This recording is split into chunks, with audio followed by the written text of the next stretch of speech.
آفتاب شریعت آفتاب شریعت آفتاب شریعت مولانا قلب جواد صاحب مولانا قلب جواد صاحب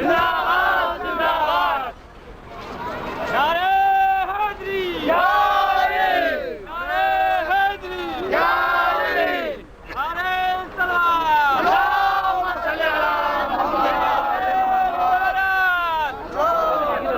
حیدری آفتاب شریعت آفتاب شریعت مولانا قلب جواد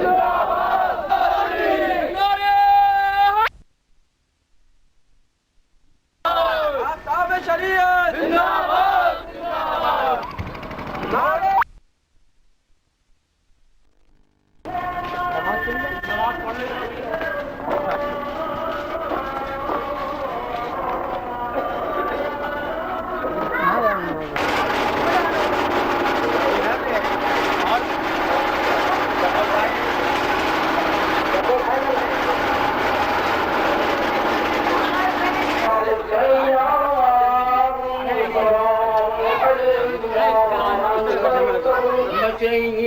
أغثيناه بإمام مبين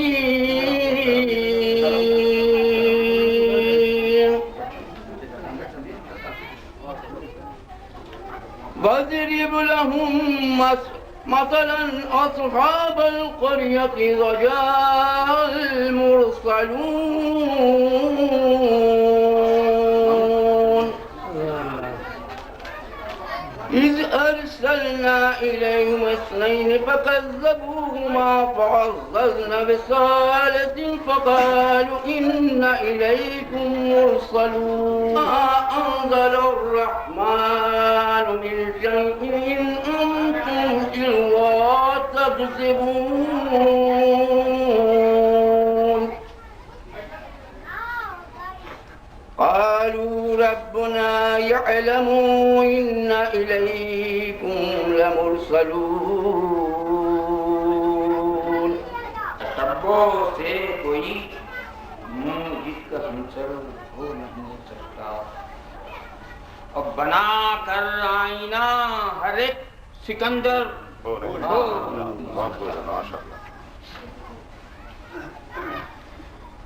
نہ ہو گرمار کا آرا ہنرور ہو نہیں سکتا اور کمر میں تیغ رکھ کر اہل جوہر ہو نہیں سبحان اللہ گراں قیمت نہیں ہوتا کوئی ہم رنگ ہونے سے بسانے شعلے یاقوت اخگر ہو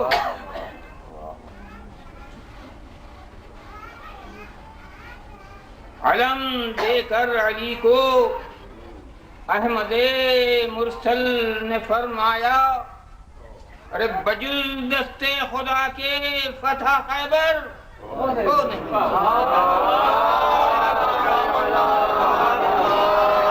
محمد بجز دستے خدا کے فتح خیبر ہو نہیں نعرہ رسالت نعرہ صلوات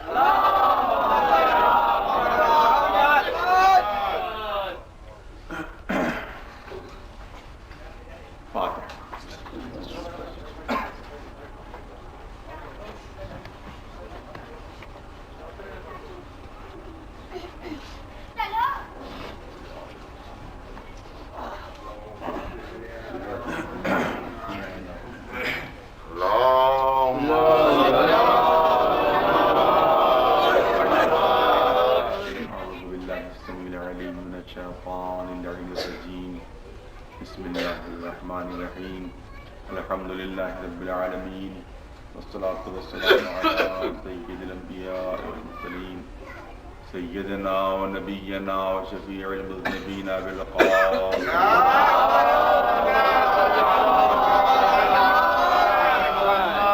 اہل بیت الطیبین الطاہرین المعصومین اما بعد فقد قال اللہ سبحانہ تبارک و تعالی في كتابه المبين وهو أصدق القائلين والذی بعث فی الأمین رسولا منہم یتلو علیہم آیاتہ ویزکیہم ویعلمہم الکتاب والحکمۃ وإن کانوا من قبل لفی ضلال مبین. صلوات اللہ.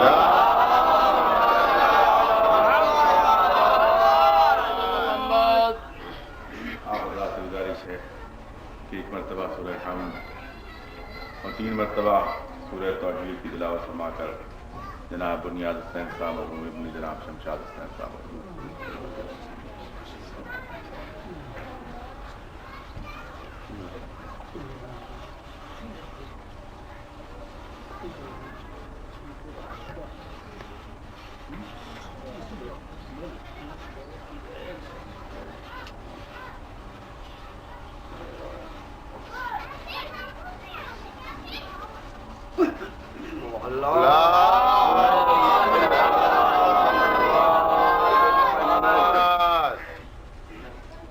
سب سے پہلے تو میں آپ حضرات کا شکریہ ادا کرنا چاہتا ہوں. اور شکریہ اس لیے کہ عزاداری کی تحریک میں آپ حضرات نے بھی جوش و خروش سے حصہ لیا. سب سے بڑی خصوصیت یہ رہی کہ اس میں صرف شیعوں نے شرکت نہیں کی بلکہ تمام مسلمانوں نے شرکت کی اور اس تحریک کے ساتھ ساتھ رہے. اور صرف مسلمانوں ہی نے شرکت نہیں کی بلکہ جو غیر مسلم حضرات ہیں، چاہے وہ ہندو ہوں، چاہے سکھ ہوں، چاہے اور دوسرے فرقوں سے تعلق رکھنے والے ہوں، ان سب نے بھی ہماری اس عزاداری کی تحریک میں بھرپور ساتھ دیا. جو اس بات کا ثبوت ہے کہ امام حسین صرف شیعوں کے نہ تھے، صرف مسلمانوں کے نہ تھے، بلکہ ان کی قربانی ساری انسانیت کے لیے تھی.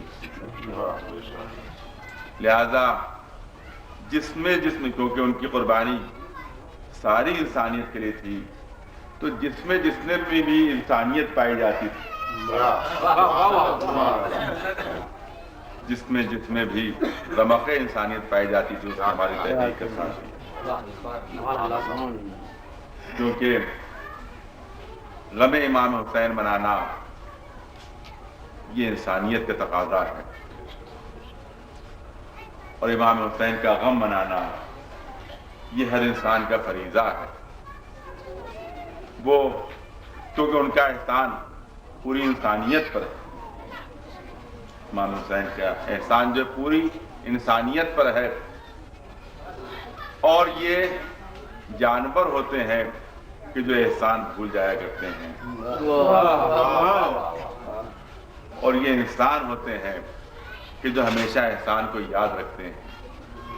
تو لہذا اسی لیے میں نے عرض کیا کہ انسانیت کا تقاضا یہی ہے کہ غم امام حسین ہم منائیں، عزاداری کریں اور ان کا غم منائیں. لکھنؤ میں تمام مسلمان ہمارے ساتھ ہیں. کچھ لوگ ہیں کہ جو عزاداری کی مخالفت کرتے ہیں، لیکن وہ بھی سیاسی مقاصد ہوں گے. مذہبی سے زیادہ وہاں جھگڑا سیاسی رہا، اور مقصد یہ ہے کہ مسلمانوں میں اختلاف پیدا ہو. مقصد یہ ہے کہ ان میں آپس میں جھگڑا پیدا ہو، ان میں اتحاد پیدا نہ ہو. لہذا وہاں بھی مقصد یہ نہ سمجھیے گا کوئی مذہبی جھگڑا ہے، یہ صرف سیاسی ایک کھیل تھا کہ جو مسلمانوں کے ساتھ کھیلا جا رہا تھا.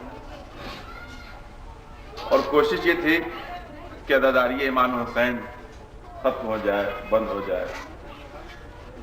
لیکن جو چیز معجزہ ہو وہ کبھی ختم نہیں ہوتی.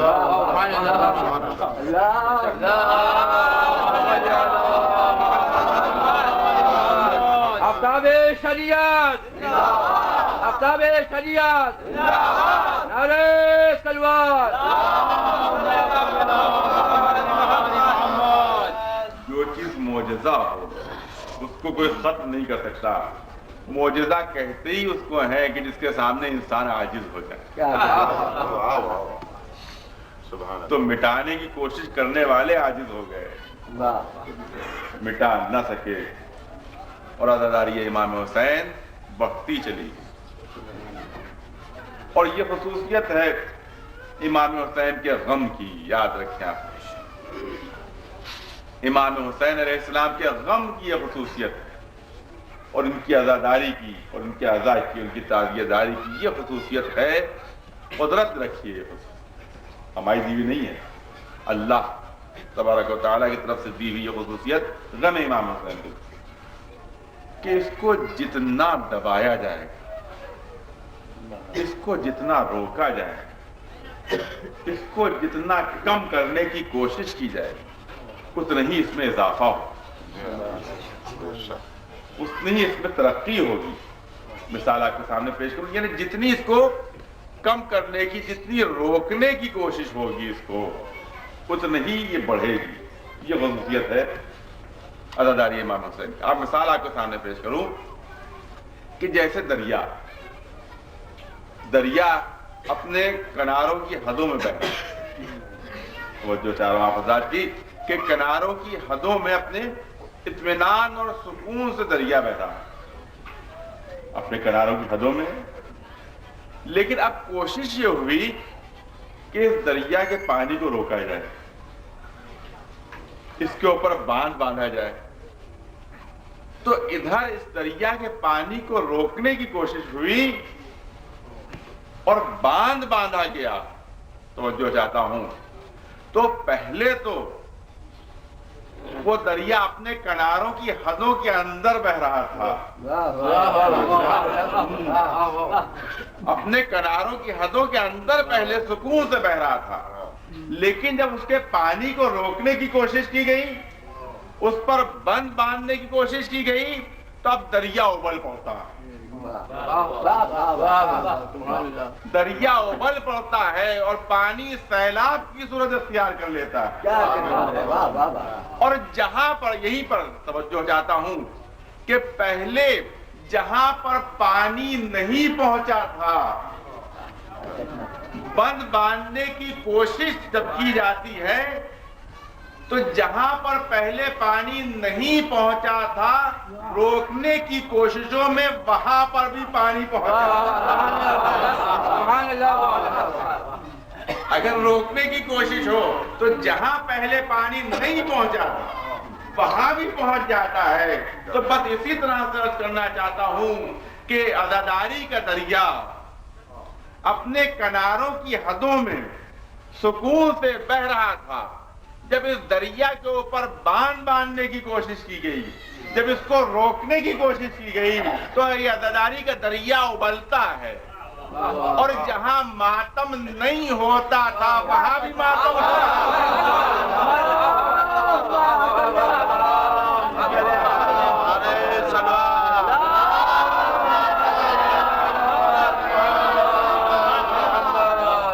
جہاں کبھی ماتم نہ ہوا تھا وہاں بھی ماتم ہوا. جہاں کبھی صدائے حسین بلند نہ ہوئی تھی وہاں بھی بلند ہوئی. اخبارات میں آپ نے پڑھا ہوگا, کبھی کسی نے سوچا تھا کہ کچہری میں ماتم ہوگا, کبھی کسی نے سوچا تھا کہ کلکٹریٹ کے اندر ماتم ہوگا, کبھی کسی نے سوچا تھا کہ پولیس لائن پر ماتم ہوگا. بس وہی ہوا کہ جب باندھ باندھنے کی کوشش کی تو دریا ابل پڑا, اور جہاں ماتم نہیں ہو رہا تھا وہاں بھی ماتم ہونے لگا.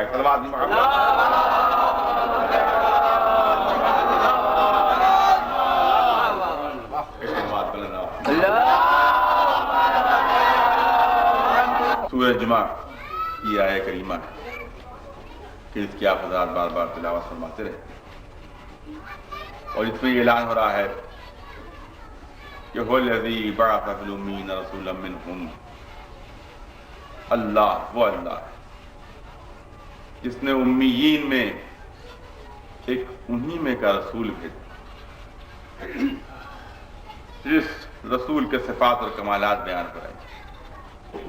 یہ رسول وہ ہے جو ان کے سامنے آیات الہیہ کی تلاوت کرتا ہے. یہ رسول وہ ہے جو ان کے نفسوں کو پاک کرتا ہے. یہ رسول وہ ہے جو ان کو کتاب و حکمت کی تعلیم دیتا ہے، حالانکہ یہ اس سے قبل کھلی ہوئی گمراہی میں پڑے۔ اب آپ توجہ فرمائیں کہ آیہ کریمہ کی ابتدا سے اندازہ یہ ہوتا ہے کہ خداوند عالم اپنے کو پہچانوا رہا ہے۔ اللہ وہ اللہ ہے، اس سے کیا سمجھ میں آئے گا کہ قدرت اپنے کو پہچانوا رہی ہے، اپنا تعارف پیش فرما رہا ہے۔ تو جب کوئی ذات، کوئی شخصیت اپنا تعارف پیش کرتی ہے تو ظاہر ہے کہ اپنے کو پہچانوانے کے لیے اپنے صفات بیان ہوتے ہیں، اپنے کمالات بیان ہوتے ہیں کہ میں ایسا ہوں، میں ایسا ہوں، میری یہ صفت ہے، میرا یہ کمال ہے۔ تو جب کوئی شخصیت اپنے کو پہچانواتی ہے تو اپنے صفات اور اپنے کمالات بیان ہوتے ہیں۔ لیکن یہاں پر آیہ کریمہ میں عجیب انداز اختیار کیا گیا کہ خداوند عالم اللہ پہچانوا رہا ہے تو اپنے کو پہچانوا رہا ہے تو اپنے صفات بیان ہونا چاہیے، اپنے کمالات بیان ہونا چاہیے۔ لیکن عجیب آہنگ سے آیہ کریمہ شروع ہوتی ہے کہ اپنے کو پہچانوا رہا ہے لیکن صفات رسول کے بیان ہو رہے ہیں، کمالات رسول کے بیان ہو رہے ہیں۔ یعنی مطلب یہ ہے آیہ کریمہ کا کہ میں ایسا اللہ ہوں کہ جس نے ایسا رسول بھیجا، جس نے ایسا رسول بھیجا۔ یعنی ایک بندے کو، رسول اللہ کا بندہ ہے، اللہ خداوند عالم ایک بندے کو ذریعہ تعارف بنا رہا ہے اپنے کا۔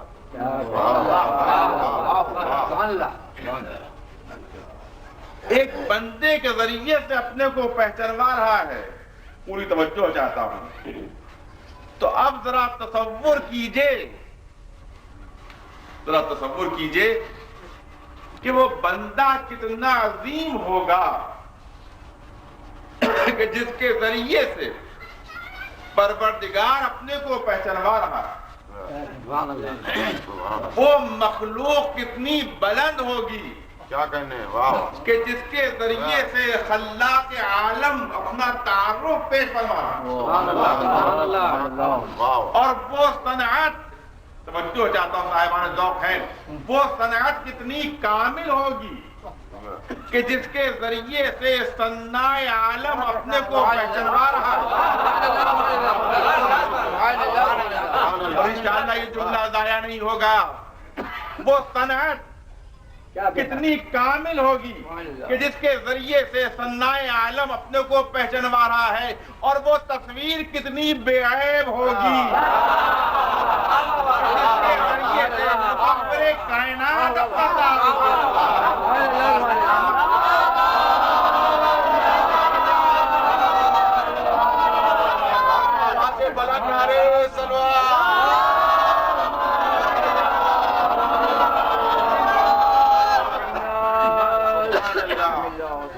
وہ تصویر کتنی بے عیب ہوگی کہ جس کے ذریعے سے مصور کائنات اپنے کو پہچانوا۔ سلوات تشریف لے آئے۔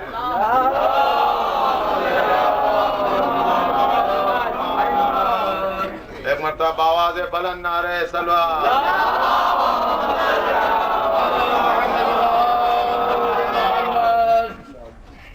ایک بات ہماری مجلسوں کے سلسلے میں یہ عام طور سے غلط فہمی پھیلائی جاتی ہے، اور کبھی کبھی کہہ دیا جاتا ہے کہ ان کی مجلسوں میں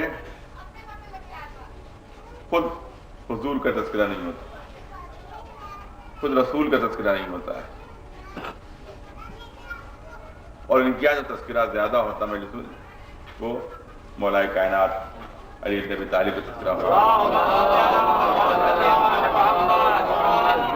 اور اہل بیت کا تذکرہ ہوتا ہے، لیکن خود رسالت مآب کا تذکرہ مجلسوں میں ان کے نہیں ہوتا۔ یہ ایک عام طور سے ہمارے ذاکرین پر یہ بات کہی جاتی ہے کہ ان کا تذکرہ نہیں ہوتا رسالت مآب، خود رسالت مآب کا جو اصل ہے وہ تذکرہ ان کا نہیں ہوتا ہے۔ پہلے یہ تو ظاہر ہے، میں چاہتا ہوں کہ یہ غلط فہمی دور ہو جائے۔ بنیادی طور پر الزام جو ہے اگر کوئی لگاتا ہے تو غلط کہ تذکرہ نہیں ہوتا ہے، کیونکہ پہلی بات تو کہ ہماری کوئی بھی مجلس یا محفل بغیر تذکرہ رسالت مآب کے شروع ہی نہیں ہوتی.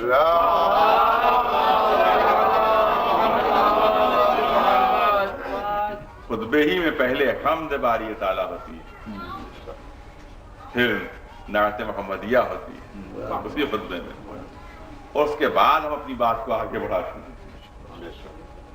تو یہ بنیاد بیت علیہ السلام کا مرتبہ یا حضرت علی کا مرتبہ ہم جو ہے رسول سے زیادہ سمجھتے ہیں. تو اگر کسی کو یہ غلط فہمی ہے تو میری بات بڑی دھیان سے سنیں کہ اگر کسی کا عقیدہ یہ ہو کہ حضرت علی کا مرتبہ بلند تھا معاذ اللہ اور رسول کا مرتبہ کم تھا ان سے، تو شیعہ کیا وہ مسلمان ہی نہیں. ہماری سب کی نگاہوں میں، چاہے وہ کوئی بھی فرقہ ہو، مسلمان ہو، شیعہ ہو، سنی ہو، کوئی، سب کی نگاہوں میں سب سے افضل شخصیت جو پوری کائنات میں ہے وہ محمد مصطفیٰ.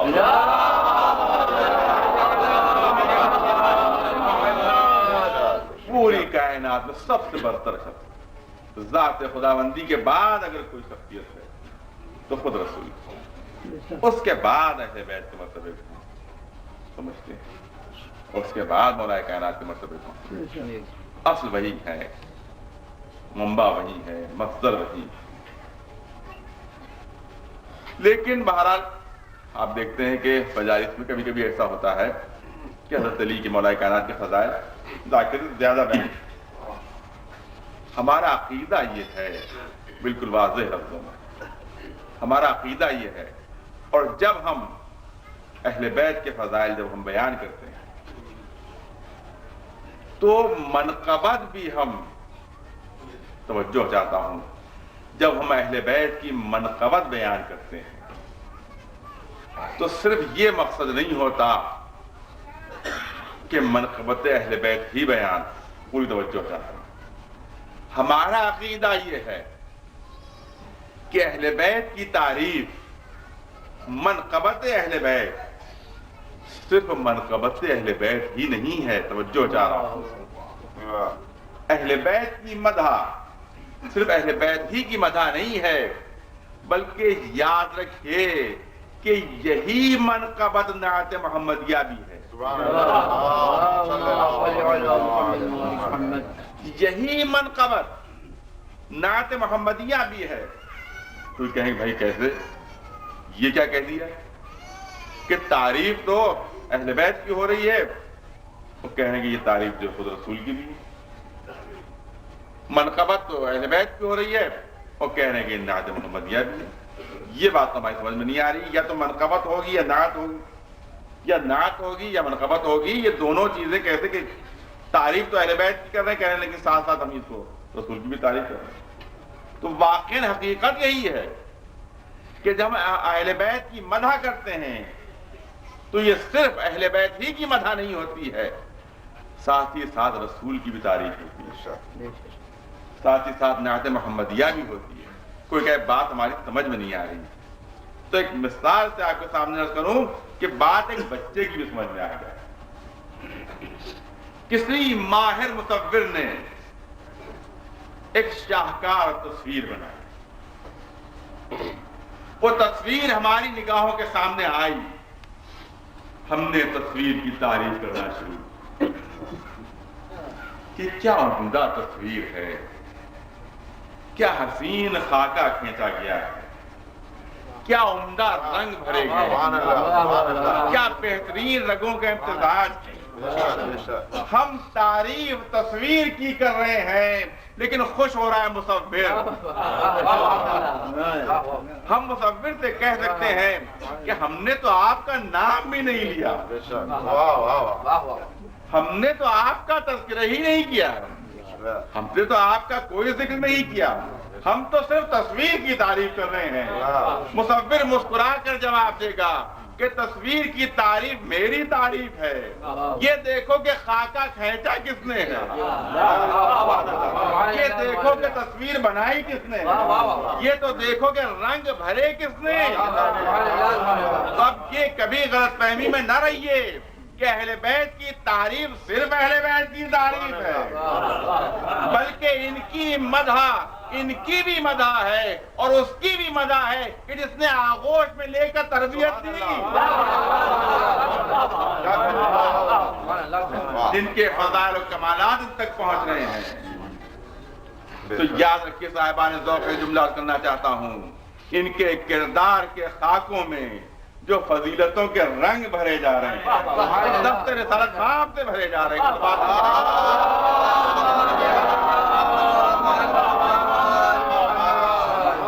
توجہ چاہتا ہوں آپ حضرات کی، کبھی یہ غلط فہمی نہ رہے کہ اگر ہم تذکرہ علی کر رہے ہیں تو یہ کوئی سمجھ دے کہ بھئی یہ رسول کے فضائل اور کمالات و مرتبے سے واقف نہیں، جانتے نہیں یا قائل نہیں ہیں۔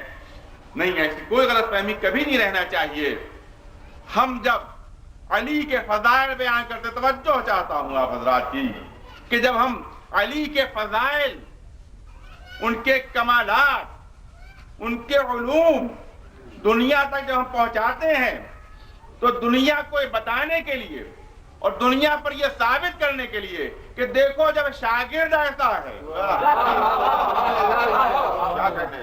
جب شاگرد ایسا ہے تو خود استاد کیسا ہوگا، جب وسیع ایسا ہے تو خود رسول کیسا ہوگا، جب وزیر ایسا ہے تو خود سلطان کیسا ہوگا، جب باپ شہر علم ایسا ہے تو خود شہر علم کیسا ہوگا۔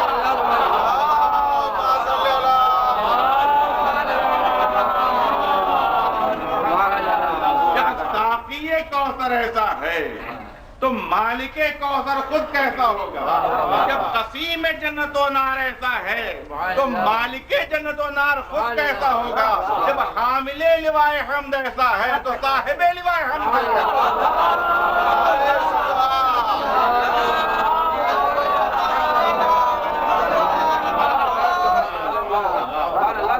تو کبھی یہ تصور نہ ہونا چاہیے، کیا کہنے اور یہ خیال نہ ہونا چاہیے،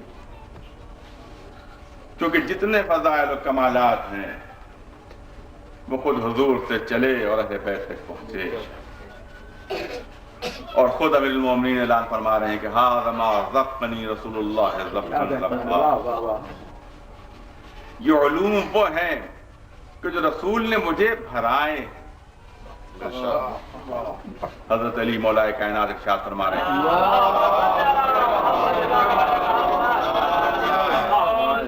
کہ یہ علوم مجھے رسول نے بھرائے ہیں، جس طرح سے ایک پرندہ اپنے بچے کو دانا بھراتا ہے، اس طرح سے رسول نے یہ علم جو ہے، علوم ہے، مجھے بھرائے ہیں۔ اب میں مولا کائنات کی خدمت میں یہ ہاتھ جوڑ کر کرنا چاہتا ہوں کہ یا علی، ہم نے ایسی مثال کبھی سنی نہیں جو آپ نے استاد و شاگردی کے رشتے کے سلسلے میں جو آپ نے مثال دی ہے، ہم نے ایسی مثال کبھی نہیں سنی۔ آپ نے تو بالکل عجیب و غریب مثال دے دی۔ بھئی ایک استاد کسی شاگرد کو اپنے پڑھاتا ہے تو عام طور سے ہم یوں کہا کرتے ہیں، مثلا جیسے علم گھول کر پلا دیا اپنے شاگرد، کہا جاتا ہے، یا علم اس کے سینے میں کوٹ کوٹ کر بھر دیا اس نے، استاد نے اپنے شاگرد کے سینے میں۔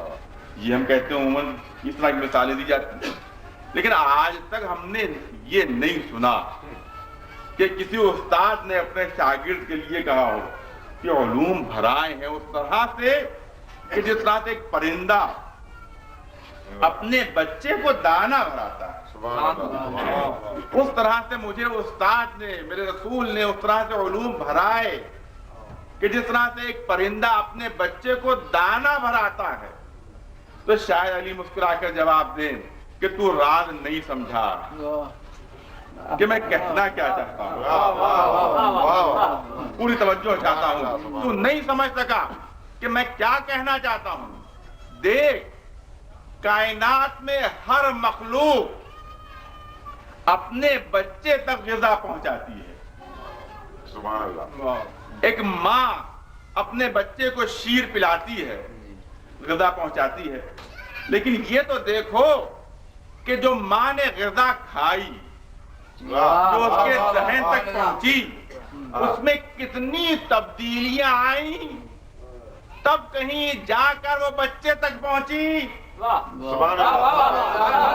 کیا کہنے. اصل غذا میں بڑی تبدیلیاں آ جاتی ہیں اور کہیں جا کر وہ بچے تک پہنچتی ہیں. لیکن پوری کائنات میں پرندہ ایک ایسی مخلوق ہے کہ جیسا دانہ لے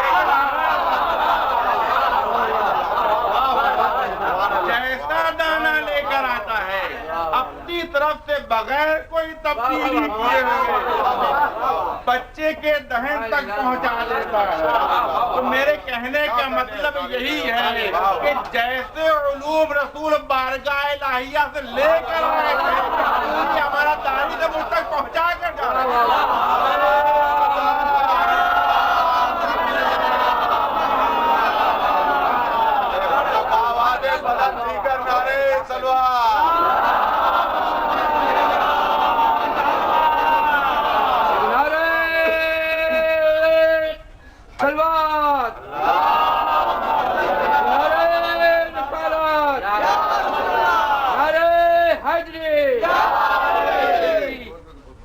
آئے کریمہ کے ذہن میں دو چار باتیں کرنا ہے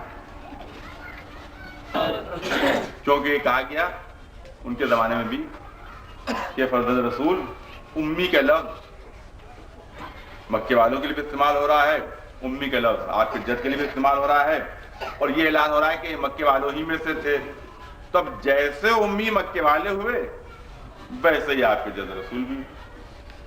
تو امام فرماتے ہیں کہ اگر اسی آیت کو غور سے پڑھا ہوتا سبحان اللہ تو اسی آیت نے فرق پیدا کر دیا ہے, اسی آیت ہی نے امتیاز پیدا کر دیا ہے کہ دیکھو جب مکے والوں کے لیے امی کا لفظ استعمال ہوتا ہے تو قرآن آواز دیتا ہے کہ یہ وہ ہیں کہ جو کھلی ہوئی گمراہی میں پڑے ہوئے, تو ان کے لیے لفظ جاہل صحیح ہے.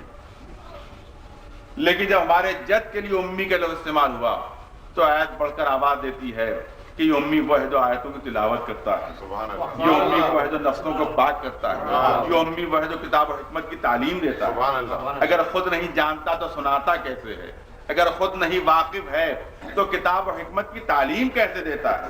تو معلوم ہوا کہ وہ امی اور تھے جو جاہل تھے, یہ امی اور تھا جو معلم کائنات بنا کر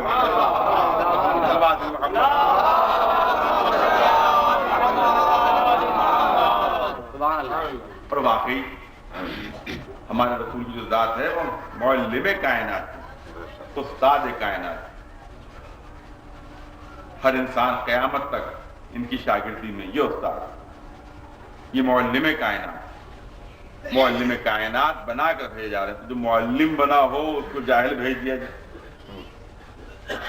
یہ کیسے, یہ بات سمجھ میں نہیں آتی.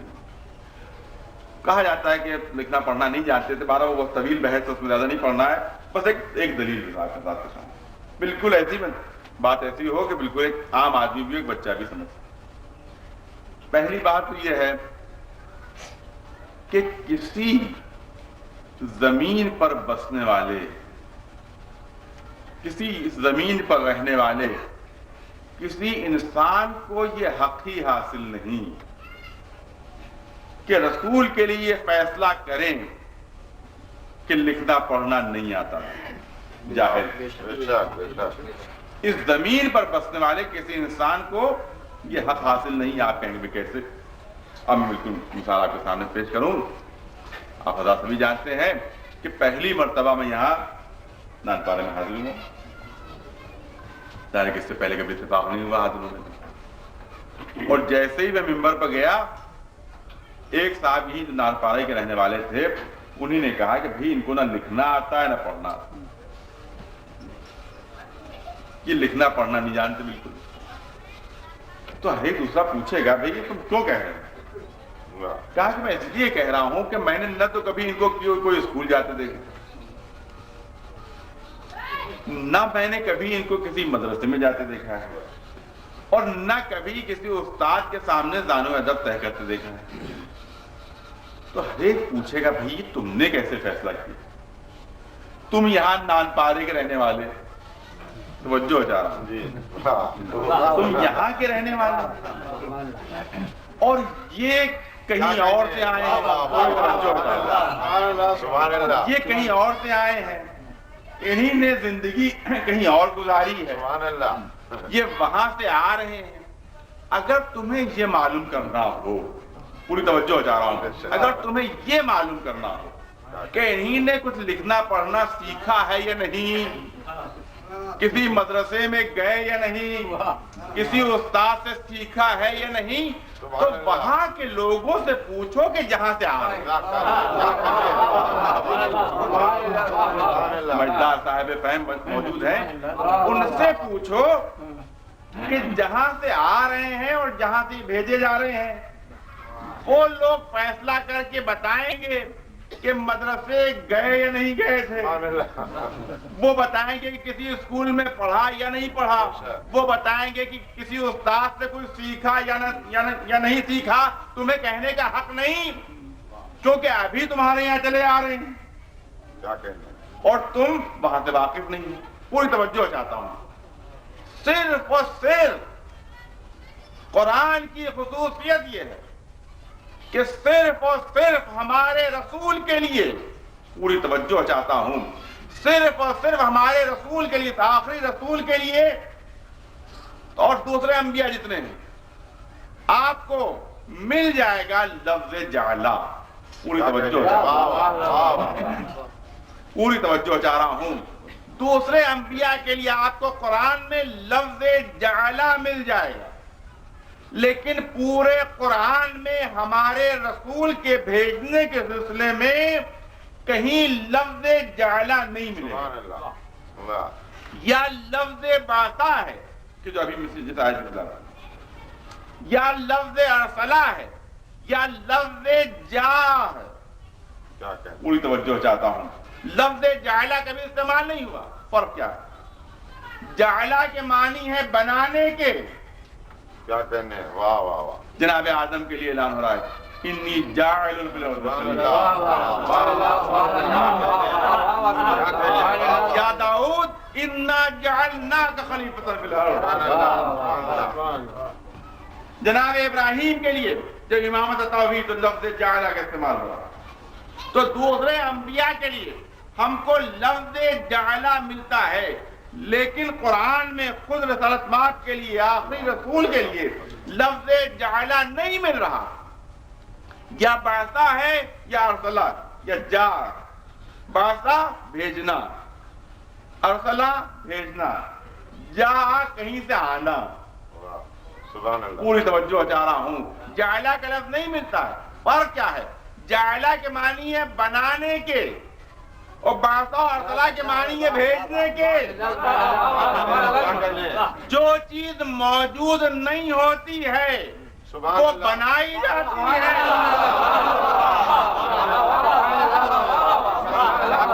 جو چیز موجود نہیں ہوتی ہے وہ بنائی جاتی ہے, اور جو پہلے سے موجود ہوتی ہے وہ بھیجی جاتی ہے.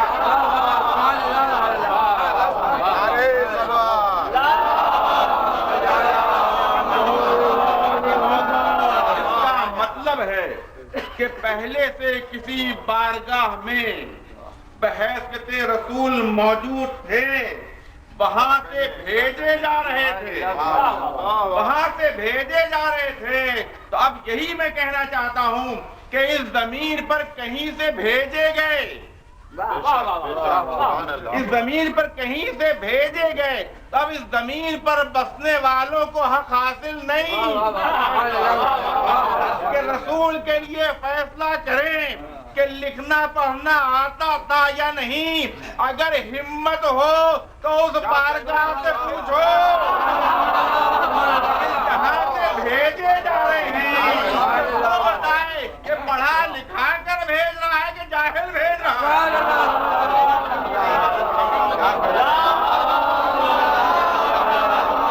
وَالَّذِي بَعَثَ فِي الْأُمِّيِّينَ بَشَرًا مِّنْهُمْ. ایک مکے والوں جیسا ایک انسان بھیجا, ایک بشر بھیجا. تو ہمیں کہنے کا حق حاصل تھا کہ ہمارے یہ ایسے تھے یا مکے والوں جیسے تھے, لیکن جب اعلان آیت یہ کر رہی ہے کہ ہم نے رسول بھیجا, تو ہم کو دیکھنا ہے کہ رسول کون ہوتا ہے. رسول وہ ہوتا ہے کہ اس کو پوری کائنات میں نگاہ قدرت اپنا پیغام پہنچانے کے لیے منتخب کرتی ہے. بے شک. تو اب ذرا تصور کیجئے کہ پوری کائنات میں جس کو نگاہ قدرت منتخب کرے گی وہ کیسا ہو. نگاہ قدرت اس کو منتخب کرے گی پوری کائنات وہ کیسا ہو. ہم کو بھی جب اپنی ضرورت کے لیے کسی چیز کا انتخاب کرنا ہوتا ہے تو اپنی نگاہوں کی وسعت کے مطابق ہم اپنے لیے ہر چیز میں بہتر سے بہتر چیز کا انتخاب کرتے ہیں. اگر ہم کو گلے کا ہار بنانا ہوا تو سڑک پر پڑے ہوئے پتھروں کو منتخب نہیں کرتے بلکہ قیمتی اور چمکدار موتیوں کا انتخاب کرتے ہیں. اگر انگوٹھی کے لیے نگینے کی ضرورت ہوئی تو سنگ موسیٰ سنگ خارا کا انتخاب نہیں کرتے بلکہ قیمتی ہیروں کا انتخاب کرتے ہیں. اگر باغ کی روشوں کے لیے پھولوں کی ضرورت ہوئی تو جنگل سے بے کیف پھول لے کر نہیں آتے بلکہ جو ہماری نگاہوں میں منتخب پھول ہیں چاہے وہ گلاب ہو چاہے وہ بیلا ہو چاہے وہ چمیلی ہو چاہے وہ موتیا ہو جو ہماری نگاہوں میں منتخب پھول ہیں ان کو لا کر اپنے باغ کو زینت بخشتے ہیں. تو بس جس طرح سے ہم اپنی نگاہوں کی وسعت کے مطابق کیا کہنے ہیں. واہ واہ. ہر شے میں بہتر سے بہتر چیز کا انتخاب کرتے ہیں اپنی نگاہوں کی وسعت کے مطابق. کیا کہنے ہیں. واہ واہ. ہر شے میں بہتر سے بہتر چیز کا انتخاب کرتے ہیں. اسی طرح سے نگاہ قدرت نے واہ. پوری توجہ چاہتا ہوں. نگاہ قدرت نے اپنی نگاہوں کی وسعت کے مطابق ہر شے میں بہتر سے بہتر چیز کا انتخاب کیا ہے. تمام زمینوں میں کعبے کی زمین کو چنا. تمام پتھروں میں حجر اسود کو منتخب کیا. تمام پہاڑوں میں کوہ طور پر نظر انتخاب پڑی. تمام درختوں میں شجر طور کو منتخب کیا. تمام چشموں میں نگاہ انتخاب چشمہ زمزم پر پڑی. تمام جانوروں میں ناقہ صالح کو چن کر اپنی نشانی بنایا. تمام ملائکہ میں جبریل کو چن کر سردار ملک بنایا. پوری کائنات میں انتخاب کا وقت آیا تو انسان کو چن کر اشرف المخلوقات بنایا. انسانوں میں انبیاء کا انتخاب ہے. انبیاء میں رسولوں کو چنا ہے. رسولوں میں اولو العزم پیغمبروں کو منتخب کیا ہے. اب اولو العزم پیغمبروں میں اپنے حبیب خاص محمد مصطفیٰ کو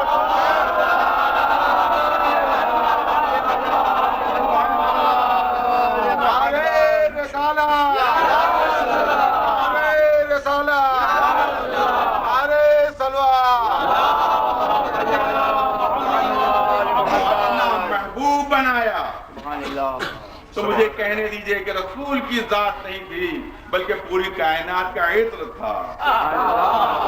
پوری کائنات کا نچوڑ تھا جو ہمارے سامنے پیش کیا جا رہا تھا.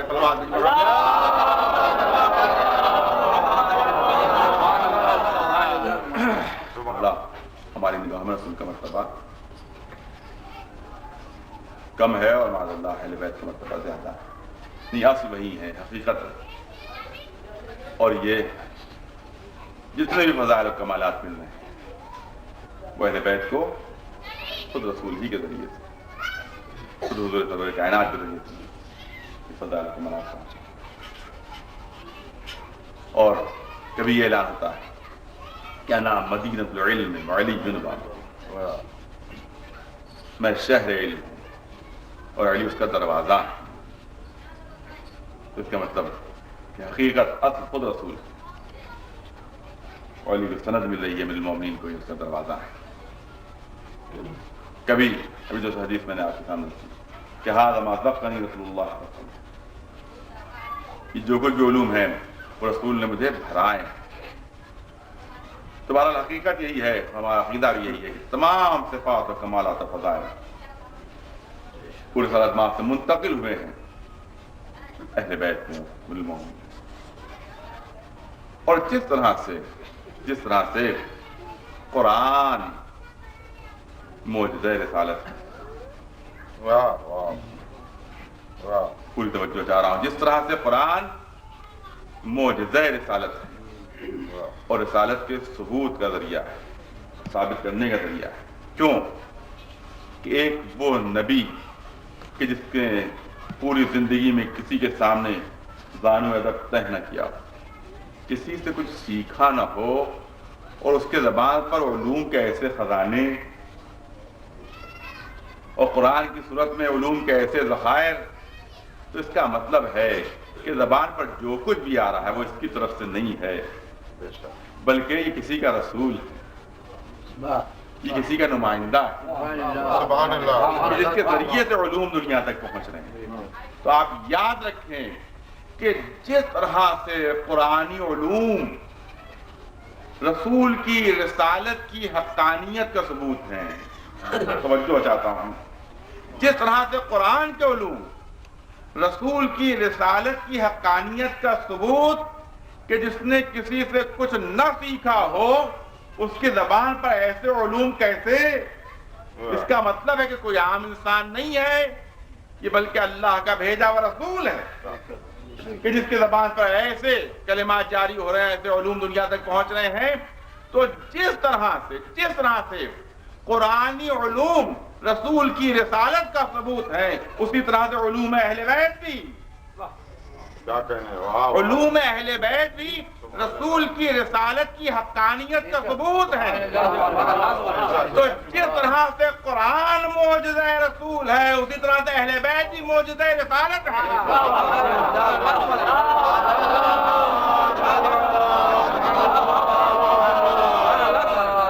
تو ثابت کرنا ہے, یہ نہیں کہ صرف کتابت و ذاکری ہے, یہ ثابت شدہ ہے کہ جس طرح سے قرآن معجزہ رسالت اور رسول کی حقانیت کا ثبوت, اسی طرح سے اہل بیت علیہ السلام بھی معجزہ رسالت ہیں اور رسول کی حقانیت کا ثبوت ہے.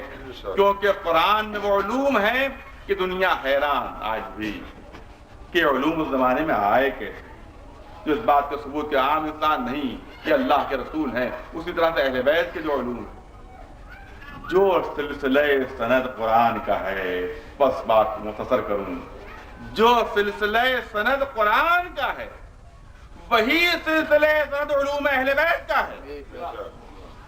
جہاں سے قرآن کے علوم آئے وہیں سے علوم اہل بیت بھی چلے.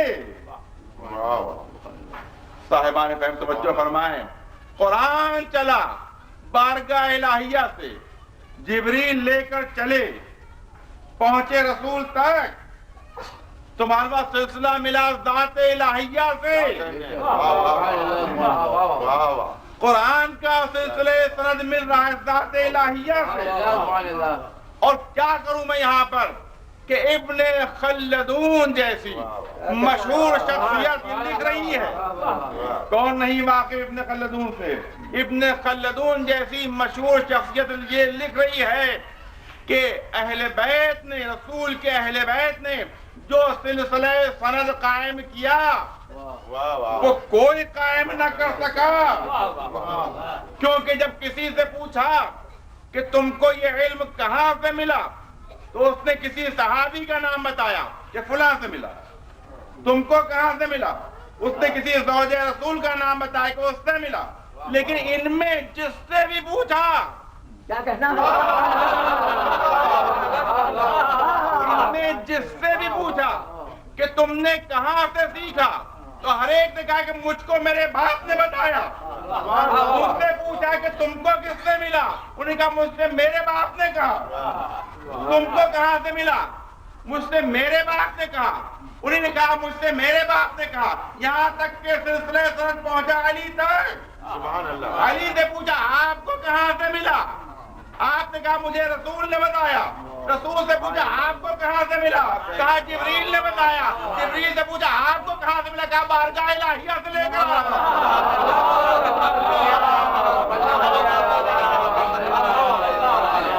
یہ سلسلہ وہ ہے کہ ہر امام سے پوچھا تو اس نے اپنے والد کا نام بتایا کہ مجھے ان سے ملا. انہوں نے کہا میں نے ان سے ملا. انہوں نے کہا کہ مجھ سے میرے باپ نے کہا, یا انہوں نے کہا کہ مجھ سے علی نے کہا. علی نے کہا کہ مجھ سے رسول نے بتایا. رسول سے پوچھا, انہوں نے کہا جبریل نے بتایا. جبریل نے کہا کہ میں بارگاہ الہیہ سے لے کر آ رہا ہوں. اس کو کہتے ہیں سلسلۃ الذہب، یعنی ایسی سونے کی زنجیر کہ جس کی ہر کڑی خالص سونے سے بنی ہوئی ہو، کہ جس میں کوئی ملاوٹ نہ ہو. اور یہاں پر اس سلسلۃ الذہب کے سلسلے میں اس میں ہمارے ائمہ کے نام، پھر رسول کا نام، پھر جبریل، پھر بارگاہ الہیہ تک سلسلہ پہنچ رہا ہے. امام احمد ابن حنبل اس سلسلے میں لکھتے ہیں کہ نام ایسے ہیں، اس سلسلے سند میں نام ایسے ہیں کہ اگر کسی دیوانے پر پڑھ کر پھونک دیے جائیں تو جاہلی عقل واپس آ جائے. صلوات محمد.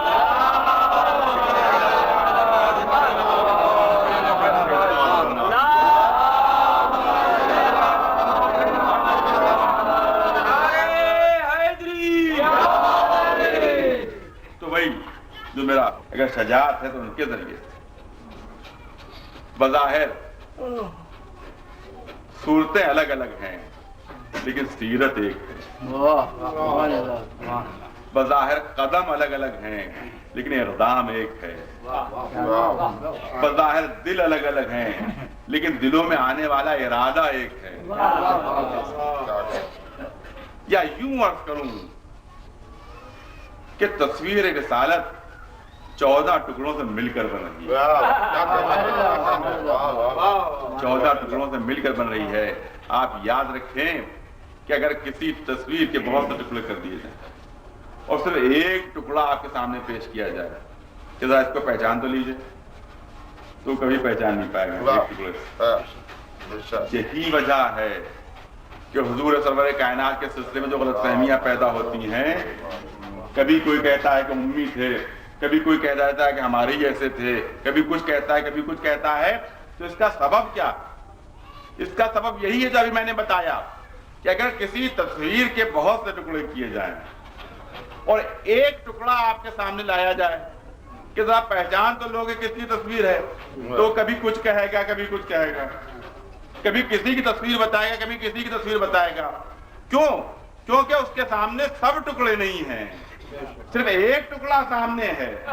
ایک ٹکڑا سامنے ہے، لہذا اس کو صورت سمجھ میں نہیں آ رہی ہے. تو اگر توجہ چاہتا ہوں، اگر صرف اور صرف ہم نے صرف اور صرف رسول کی سیرت کا مطالعہ کیا، صرف اور صرف حضور کی سیرت کا مطالعہ کیا اور اہل بیت کو الگ کر دیا، اہل بیت کو جدا کر دیا، تو کبھی یہ سیرت سمجھ میں نہیں آ سکتی. تبھی غلط فہمیاں پیدا ہوتی ہیں کہ جاہل و بے پڑھے لکھے تھے، کبھی غلط فہمیاں پیدا ہوتی ہیں کہ ہمارے ہی جیسے تھے. اس کا سبب یہ ہے کہ ہمارے سامنے صرف ایک ٹکڑا تصویر کا، اس کو لے کر ہم دیکھ رہے ہیں، لہذا ہم صورت کو نہیں پہچان پا رہے ہیں، معرفت نہیں ہو رہی ہے. تصویر رسالت بنی ہے 14 ٹکڑوں سے مل کر. جب تک یہ 14 ٹکڑے آپس میں ملا نہیں لوگے، اس وقت تک پوری تصویر سامنے نہیں آ سکتی. کیونکہ بہت سے فضائل اور کمالات جو حقیقت ہے، بہت سے فضائل اور کمالات جو خود ہمارے رسول کے تھے، رسول میں ظاہر نہیں ہوئے ہیں، دل کے ٹکڑوں میں ظاہر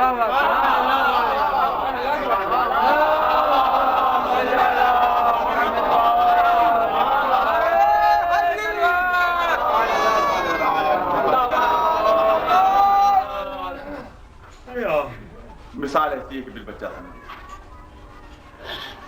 یہ جو ظاہری سورج ہے، یہ آفتاب جو ہے، اس کے بارے میں سب حضرات جانتے ہیں، مشہور چیز ہے کہ یہ آفتاب، یہ سورج 12 برجوں میں گردش کرتا ہے. 12 برجوں میں گردش کرتا ہے یہ سورج. اس کے لیے 12 برج ہیں اور 12 برجوں کے الگ الگ نام ہیں. ابھی اس برج میں سورج ہے، پھر دوسرے برج میں ہے، تیسرے برج میں، چوتھے برج میں ہے، یہاں تک کہ یہ